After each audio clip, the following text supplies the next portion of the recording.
After the elderly grandfather and grandmother ate a golden apple that had accidentally grown on the apple tree they planted on their wedding day, just as the grandpa was regretting that he couldn't let the grandma live a good life when they were young due to poverty, they surprisingly transformed back to their younger selves. Both of them were handsome and beautiful in their youth. The moment they saw each other, the passion they had in their younger days was instantly rekindled. Since the younger version of the grandfather was very handsome, even his granddaughter became unusually close to him. The granddaughter's mother, who shared her daughter's love for handsome celebrity idols, was shocked by the grandfather's transformation. Even the neighbors of their generation became fans of the rejuvenated couple. However, the couple's son still struggled to accept the fact that his parents had grown young again. Before leaving his parents' house, his mother, showing concern for his hard work at work, patted his head to comfort him. She said, "Once you become an adult, you work hard in society but rarely get praised. That must be really tough." The quiet son said nothing, but he finally understood his parents' feelings. A regional sports meet was about to begin. This area,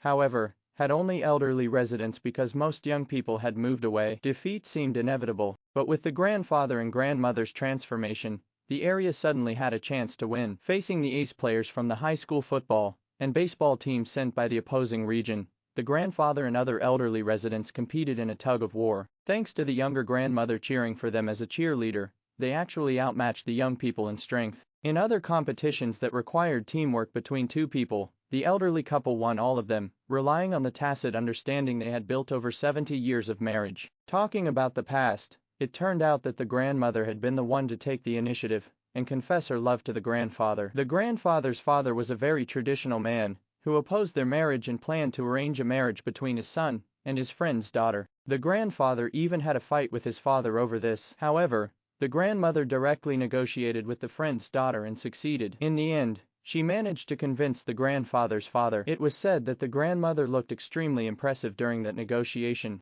The granddaughter acted coquettishly and asked her grandmother to reenact that scene. Since the grandfather was also looking forward to it, the grandmother, though a little shy, still recreated the scene from that year. The granddaughter thus became a fan of her grandmother too.